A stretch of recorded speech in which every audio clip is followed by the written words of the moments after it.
Hi, and welcome to another episode of Ham 101. I'm Herb NZ0F. Today's is going to be fairly short. We're going to talk about your call sign. When you got your FCC issued call sign, it probably looks something like a KE0 something something something. And those two letters, a number, and then three letters, and we call that a 2x3 call sign. So the prefix essentially designates what country you're in, basically. There are some parts of the world where that's a little bit different than that, but if you have an A, a K, an N, or a W as the first letter in your call sign, that would indicate you're in America. If you have a V, like the letter Victor, that means you're in Canada. If you have an X, that means you're in Mexico. So you can look it up online and find a complete list of all the prefixes. Those first two letters of your call sign are called a prefix. And so that indicates where you are country-wise. The number indicates your call zone. In the Kansas City area, we're in the 10th call zone, so all our call signs that are issued by the FCC when we get our license have a 0 in them. So if you're in the New York area, back east, it may be a 2. Down in Texas, I think it's a 5. In California, I believe it's a 6. So it depends. So if you're in Chicago, it's a 9.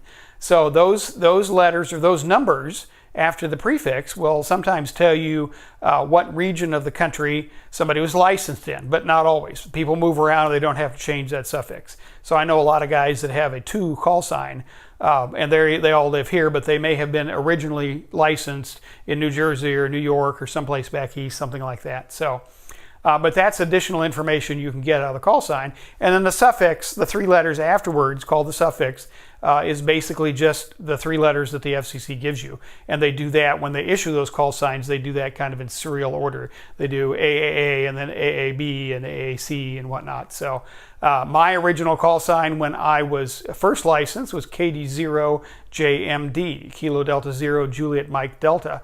And after I got my extra license, I got what's called a vanity call sign, where you can trade your FCC issued call sign in for something that you like better.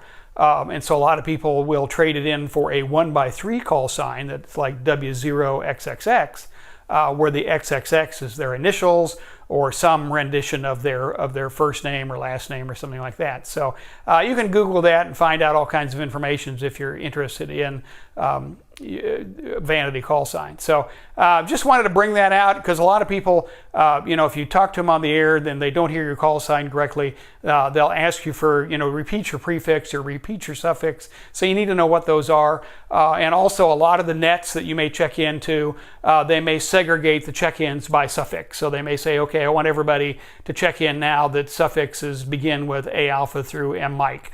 And so if your suffix begins with a Q, then you would want to wait until it became your turn. So it's kind of important for you to know what your prefix and your suffix is in case you're asked, and again for those nets. So that's about all there is to this one. I just wanted to bring that out to you, and there's a lot of information that you can get out of your call sign. Just wanted you to know how that's made up and what some of those digits mean, and I hope you get some good out of that.